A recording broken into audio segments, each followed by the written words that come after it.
All right, welcome back in. Zach Gelb Show, Fox Sports 920 The Jersey. Time as we broadcast back to the Princeton Orthopedic Associates studios is 5:15. This is the Zach Gelb Show live from the 2017 NFL Draft on Radio Row, brought to you by Chickies and Pete's. And right now we're going to go out and actually join us right on set. We usually talk to him on the phone, but it's nice to talk to him in person, and that's Marc Narducci from the Philadelphia Inquirer, covers Temple, covers everything. If there's an event in Philadelphia, Marc Narducci is there, and he's kind enough to join us right now. Marc, great to see you, and how are you? Yeah, great to be here, Zach. Doing great. So let's first start off with the Temple perspective and that side of it. You cover Temple football.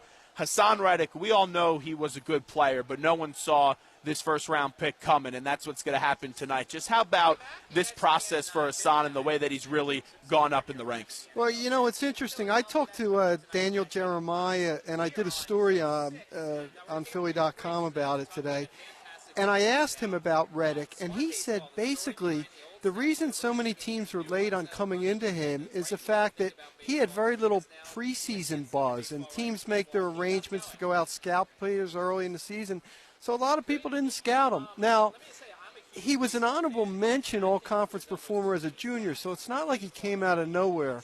And then he had 22.5 tackles for loss, so I don't think people should make him out just to be this workout wonder who had a great combine. He's got plenty on his tape that he can show people, too. Yeah, I remember when I did the Temple games for the student station back when I was at Temple, last year, but really in his junior year, I always remember people make fun of me. They go, "You're obsessed with this guy. You bring him up every second." And I go, "Guys, he's going to be a very good player." He was one of the more underrated players for the team. And you just look at this story. Injured junior year, senior year of high school. Then you have college. Cornerback. Adazio didn't want him. Linebacker, defensive end.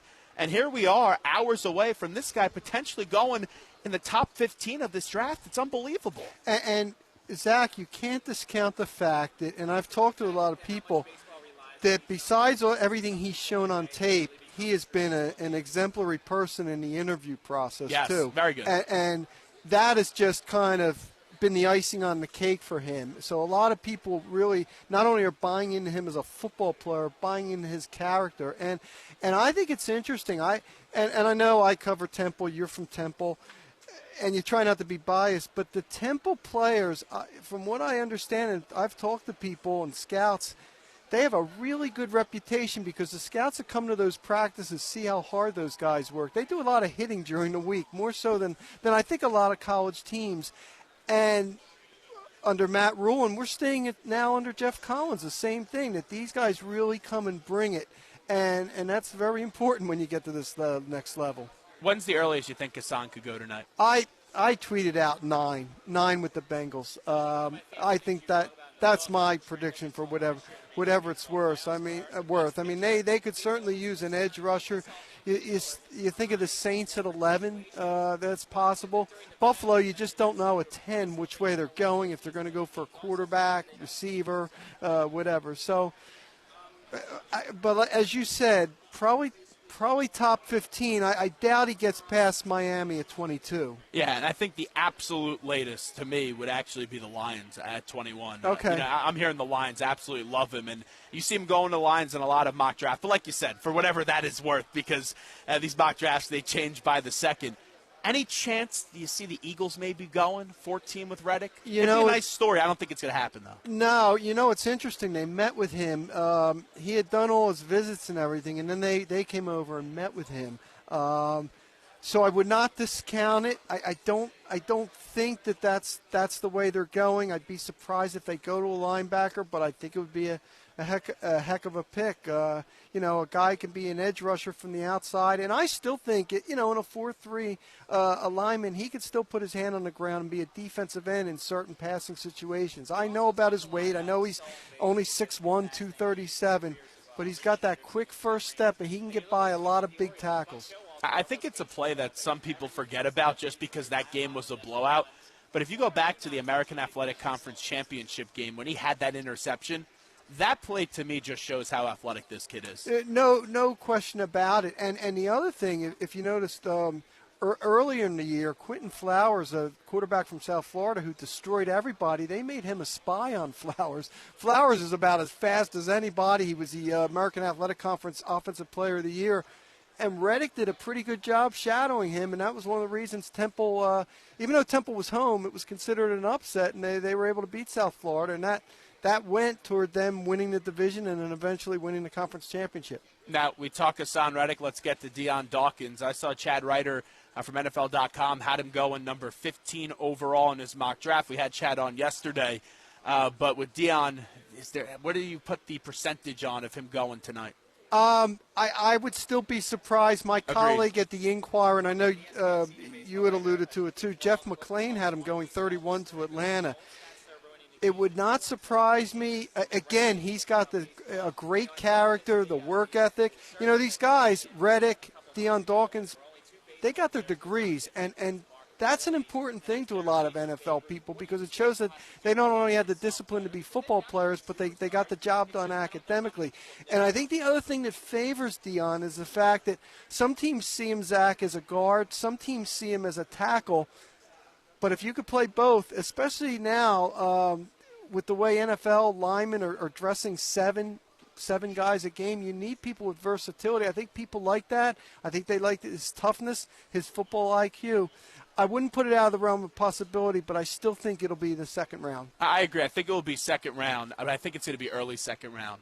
Let's say they're at pick 41. Does he go in the top 40 of this year's draft, in your opinion? I think it's possible. Like I said, because of the versatility and because the other thing is, this is not a great year for tackles. No, it's not. And even if you get one in the first round, like a Ramchick, you might be reaching a Bowles. You don't know. I think Cam Robinson's the best lineman in the first round for whatever that's worth.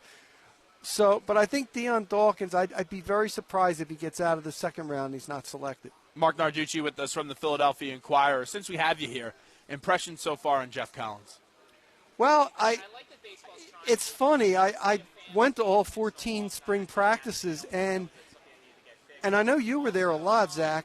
Don't you think a lot of it didn't look new? Like what I said to Rich Berg, actually, I'm standing there, and Rich Berg, the PR person at Temple, and I go, honestly, if I just came to a practice and never knew Matt Rule left, then Matt played a big role. We can't just poo-poo that. And without him, this program isn't where it is. But no question. It looked very similar, and we know they have that relationship since they worked on two different staffs, but it kind of looked very similar. Well, what I liked about Collins is he wasn't a guy that says, I'm coming in and bringing my stamp on everything and throwing everything else out that was done. He saw a lot of things that worked, and what he's trying to do is either refine them, add a little here and there.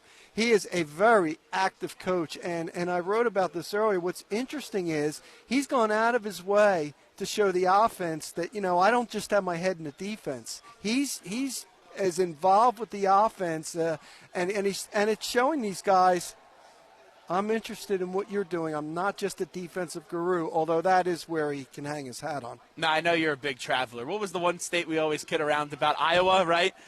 Last year, we're getting ready for the NCAA tournament, and I see Mark in the complex, and he starts going, please be Iowa, please be Iowa. And Selection Sunday, I go, you're the only person in the world that would want to go to Iowa, but you have you been to every state? Is that what the deal is? No, I have this unhealthy compulsion, Zach, to get to all 50.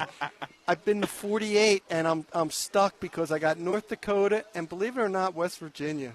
But I got to Iowa. I covered Villanova and Creighton New Year's Eve in basketball for the Inquirer. What a great New Year's Eve, by the way. Oh, it was no.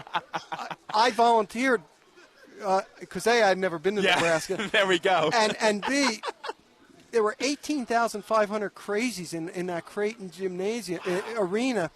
They had a 10-point lead. I thought the roof was going to blow over. If you look back on Villanova's season, that was one of the best wins they had. But anyway, Iowa was literally 5 minutes away. So I got to there, did a little road trip to Iowa, got Nebraska. So I got numbers 47 and 48, and I'm down to 2. It's unbelievable. So sick obsession, but the reason I bring it up is because the draft's in Philadelphia, and when they first announced it, I go, Marc Narducci probably doesn't like this as he doesn't get to travel to some bizarre place. So what do you think about the draft in Philly? Oh, I think it's great. And I'll tell you, have you been outside in that draft experience? There were a lot of people here. Yeah, is there? Oh, there were a ton of people here. And I think Philadelphia's putting on a good face here. And I think the days where the draft was just in New York and there was nothing else around it, that's over. I think I saw there was like 16 people here with the NFL that are trying to look at what Philly's doing to try to put their name in the running for it in future years. But really, the only complaint I've heard is the traffic. And I drove down here today. I had no problem. Well, it was early. I took public transportation. But I took an Uber. I didn't drive it. Let me just clarify that. I took an Uber. But it's still driving. But I took public transportation, had to walk close to 2 miles, which is fine. It was a beautiful day. It's not a problem. But that's, to me, the way to go. Wouldn't be wanting to drive around here. That's been kind of tough with the city's been kind of on hold because of all this. But this is a big deal. And, you hope it can bring some economic benefit to the city and everything like that. But I think Philadelphia has enthusiastically taken on this challenge of hosting this draft. What do you like the Birds to do tonight at 14? Well, I don't think Christian McCaffrey will be available. But that's your guy if he is. Well, I think he adds a lot of, if they're no, my guy, and he definitely won't be available. The guy I think is the best guy in this draft is O.J. Howard. So if for some reason he got there, that would be my guy. I wouldn't be adverse to Mike Williams if Corey Davis's medicals are all right. I agree with the thought of you have Carson Wentz here, keep feeding him the weapons. He's a young player because the two receivers that they got, they're basically on one-year contracts. So, young guys, they could grow together. But if I had my dream pick, it would be O.J. Howard. But I'd be surprised if he gets past like 6 or 7 tonight. So we covered Temple. We covered then the Eagles. And when you get past those stories, with the draft, we'll see what Cleveland does number 1 tonight. I don't think they're going quarterback number 1 overall. I think they're going Myles Garrett. But really, after those 3 storylines, I believe the most intriguing thing with this draft, and it will cover it from today and then also tomorrow and maybe even into Saturday, is the off-the-field problems. Yeah. And Gary Conley, Dalvin Cook, and also Joe Mixon. I think that's the most fascinating thing going into this draft to see where those 3 guys will end up. No question about it. I think Dalvin Cook, even though if you read that SI.com story, which was very well done. It was. There's a lot of red flags there, but he's the least of the 3. You could pick Dalvin Cook and not get a backlash from the fan. What I worry about Dalvin Cook is he puts the ball on the carpet a few more times than I would like. And some injuries, too. Yeah, but he's a tremendous talent. We all know that. It's amazing, though, how the narrative is spun on this, because you say that, and then other people say, oh, well, I hear Dalvin Cook is off 16 teams' draft boards. And then some people say, oh, Mixon may be the safer pick, but we all know Mixon has the video. And wherever Mixon goes, I'm not saying Dalvin Cook was a choir boy by any stretch because he's done some awful things. But with Mixon, because of the power of that video, that whoever drafts him, and I don't think it will be tonight, I think it will be tomorrow, early in the second round, that video is being played on every newscast in that area. You're right. And just to put it in perspective, the Chiefs drafted a guy last year who allegedly hit his pregnant girlfriend. There was no video. Well, here's the reality of it, though. Yeah. Video or not. And I think it's disgusting what Mixon did. It's a heinous act. We all know that. Yeah. But I've said if the Eagles take him, I'm fine with it because some other team is. And the reality of the situation is it's a young kid with a bright future. And if he scores a touchdown for the Eagles, let's say the Eagles take him, the fans are going to cheer. It puts the fan in a tough spot on draft night. But when it gets going, and I know some people will never forget what happens, but look what happened with Michael Vick. People were furious about that when it first happened. Scored a few touchdowns. People forget. There's no question about it. It's a very, very tough thing. If these guys are allowed to be drafted and can be drafted, if you believe in second chances, fine. If you don't, I have no problem with that either. It's such a polarizing thing. I don't know if there's a right or a wrong answer. And then with Conley, this is someone people thought he was in play for the Eagles, and people were wondering, will he even be there? But now I have no clue how to handicap where he goes in this draft. And, hey, I get it. In the public's opinion, people are going to say he's guilty in a legal manner. He has to be charged with something first, but it's innocent until proven guilty. Yeah. I think there's a chance he doesn't even get drafted. I think that's a possibility. I think someone's going to draft him late. Third round? Well, or is that too early? I think it might be too early, but someone might. You know, there's always people looking for bargains and everything like that. My thing is someone would be wise to draft him late, and then if things come out that he did what he's accused of. It's a sixth-round pick, seventh yeah, round, whatever. Exactly. It's easier to spin. You know, it's weird. These guys, they get more counseling. They get more, of what the NFL is all about. And yet this year, as you mentioned, there just seems to be more off-the-field problems. Now, maybe we're just more aware of it. Maybe with Twitter and all the social media, we're informed of it a little bit easier. But you think eventually there would be a time where a player – and to me it's a human thing. Like, I got raised, never put your hands on a woman. No question. If I ever put my hands on my mom or my sister, I'd be arrested. Right. My dad would kill me. Right. But it's just with this situation, it's like how many things do we need to see before a player just gets it? Like Ray Rice already happened, and you have the defensive end from the Cowboys as well, Hardy. It's like how many more incidents does a player need to see on Twitter where it's right there of this player did that and they still don't get it? Well, here's the other thing, Zach, and it's kind of hypocritical. People say, well, what's the difference between Ray Rice and Joe Mixon? You know what the difference is? Ray Rice's better days were done. Yeah, so that's it. So it wasn't worth – a guy had what? Not worth the 3 headache. yards a carry the year before. It wasn't worth all the backlash. Mixon is young. I think there's going to be some people that'll gamble on I think he's his going talent. second round. I think he's going to go early second round. And it may sound terrible from a human aspect of it, but that is the situation. Ray Rice was, 27 or something like that? And he was on the downside of his career. Yeah. And his production was going down. Mixon's young, and that's why he's going to go. I ran this by Matt Lombardo, who was on with us from NJ.com. Sure. Imagine if it goes this way. Eagles pick whoever in the first round. Second round, they go Joe Mixon. Third round, they get Gary and Conley. You could potentially, in 3 rounds, get first-round talent because of these off-the-field problems, and the Eagles have shown in the past they're willing to give guys second chances. No question. Another team to watch is the Kansas City Chiefs. Like I said, they gave Hill a chance. He was a 5th-round pick. He became a Pro Bowler even after the incident with him and his pregnant girlfriend. Watch out for the Chiefs. Andy Reid, he's the one that brought in Michael Vick, and they did a great job. Vic did a great job as far as forget about the football part of it and everything. But there are still people, Zach, that'll never forgive him, and that's their prerogative. It's a tough situation, but I am saying watch out the Chiefs in the mix and stuff. What do you think about Matt Rule coming back to Philly? Yeah, I think it's great. I agree. I thought it was great that he went to the Combine. I thought that was really neat. Yeah.